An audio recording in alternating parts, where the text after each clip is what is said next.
All right, this is going to be part two. Giving all praises to Yahweh Bashem Yahushua Bashem Makakadash. Got a phone call, so video got interrupted. All right, but nonetheless, we was getting into this whole thing. They were speaking about Manhattan and how that's, I believe that's where Wall Street is and whatnot. A financial hub. And they pump all types of money. So the people that live there can pretty much afford to be there. But compared to other places in America, they're considering the highest, as far as cost of living and all that shit. It's the absolute highest. Let's see. We're gonna say many of us relentlessly warned about what would happen when our leaders flooded the system with cash, and now we are facing economic distortions that are extremely painful. For most Americans, prices have been rising much faster than their paychecks. As a result, our national standard of living has been steadily declining. And now we have entered a time when it appears that economic conditions are really slowing down.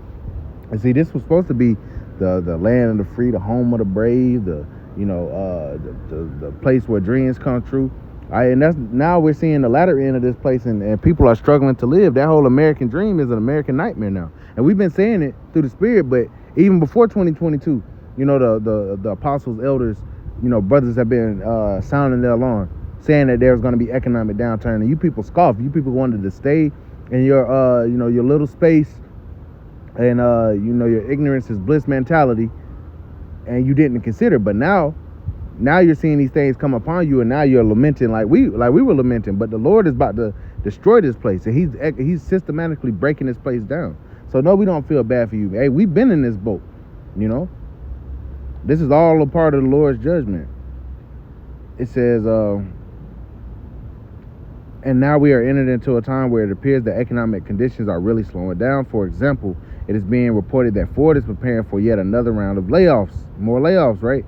No work for Egypt, right? It says Ford Motor is preparing for a new round of layoffs for its salaried workers in the United States. The Wall Street Journal reported on Thursday, citing people familiar with the matter. The company in March last year announced plans to reduce structural costs of up to $3 billion as its gas-powered vehicle unit. In August, Ford said it would cut a total of 3,000 salaried and contract jobs, mostly in North America and India. Over the past several years, our politicians in Washington have borrowed and spent trillions upon trillions of dollars, and the experts at the Federal Reserve have pumped trillions upon trillions of dollars into the financial systems. All that did was buy us a little more time. All that did was delay the inevitable. And we've been saying that, man. It says now we are facing a crisis of absolutely epic proportions, and the economic suffering that we are currently experiencing is nothing compared to the economic suffering that is ahead of us.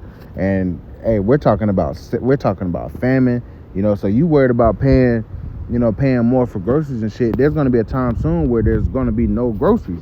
Let's get that.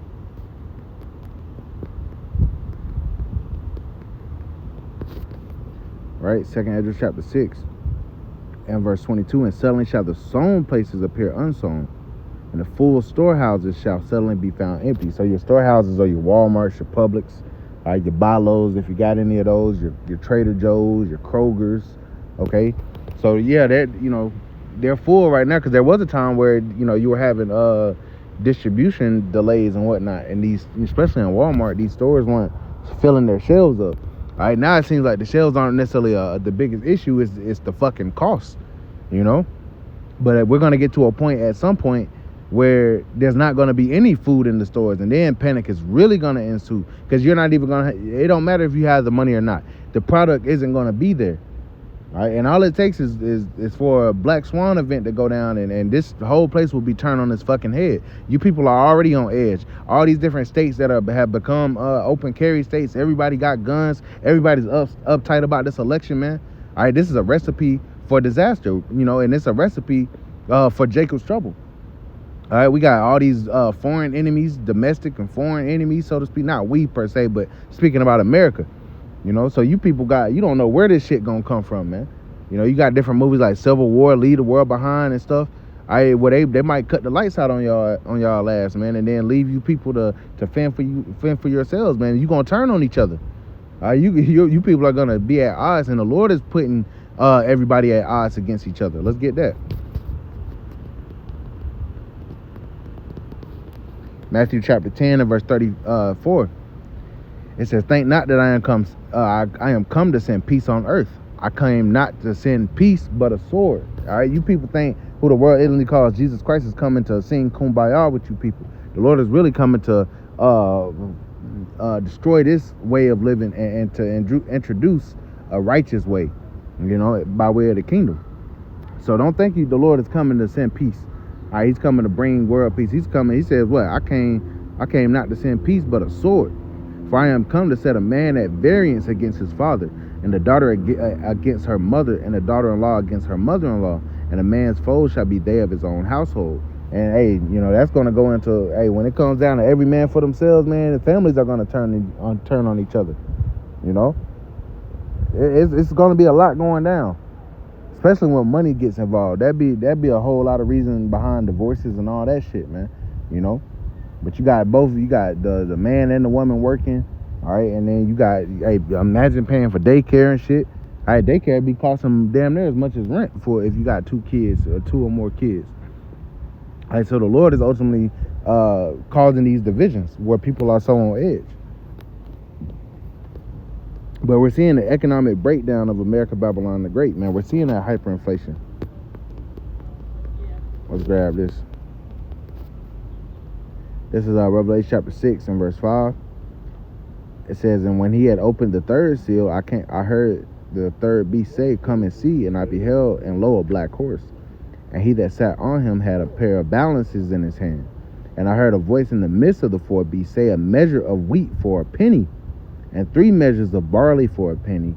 And see that thou hurt not the oil and the wine." And that goes into this truth, of course, as far as the oil and the wine. But this, you can apply that. But this ultimately goes into hyperinflation. All right, it says a measure of wheat for a penny and 3 measures of barley for a penny. All right, bread and services, bread and food and shit, your everyday need, as far as like food items, is going to be expensive as hell soon. And that's what's going to cause that crying for wine in the streets, man. Isaiah the 24th chapter. Let's go ahead and get that. All right, you people are lamenting, you're mourning, you're sighing, you're crying. All right, but hey, when we were doing it, nobody cared. Everybody called us bums and shit. But now you people are starting to feel it, and now you're asking for a remedy. Now you're trying to come up against the elites and whatnot, man. It's too late. You a day late and $1 short, man. This is Isaiah chapter 24. And let's see, we'll go right to the point. Right? Let's see. Verse 5. "The earth also is defiled under the inhabitants thereof, because they have transgressed the laws, changed the ordinance, broken the everlasting covenant. Therefore have the curse devoured the earth, and they that dwell therein are desolate. Therefore the inhabitants of the earth are burned, and few men left. The new wine mourneth, the vine languisheth, all the merry-hearted do sigh. The mirth of the tabret ceaseth, the noise of them that rejoice endeth, the joy of the heart ceaseth." Right, all your mirth, all your song and dance and shit, your festivals and whatnot, all right, it's about to be null and void. It says, verse 9, "They shall not drink wine with a song. Strong drink shall be bitter to them that drink it," because you're not going to be drinking it in a mirthful spirit. You're going to be drinking as far as lamentation. Verse 10, "The city of confusion is broken down." And what's the city of confusion? Ultimately, America, Babylon the Great. It's broken down. Every house is shut up that no man may come in. There's a crying for wine in the streets. All joy is darkened. The mirth of the land is gone. And that's what we're seeing. All these different TikTok videos coming out. These women talking about they don't want to be girl bosses. They don't want to be, because, hey, when the economy all cool, then women want to reap the benefits. But when the economy's doing bad, then they want to opt out. All right, that's really hypocrisy when you think about it. All right, the man still got to go to work. They still got to make sure they provide and shit. But nobody's really able to provide. Nobody's able to get ahead. This system is dead, man. Verse 12, "And the city is left desolation, and the gate is smitten with destruction." Okay, and that's pretty much the point I wanted to get out of there, man. That city of confusion is being broken down. And these people are lamenting and mourning. All these TikTok videos, the articles coming out. All right, which we've been hip to this. Like I said, and it's only the beginning. It's about to get much worse for you people. All right, and that's when you're gonna be ready to stand up against the damn government, man. That's when you're gonna be ready to take up arms. All right, but Lord willing is edifying. I want to give all praise, honor, and glory to Yahweh, Bahashem, Yahweh Shah, Bahashem, Makahakudash, and double honors to the elders and apostles of Great Millstone.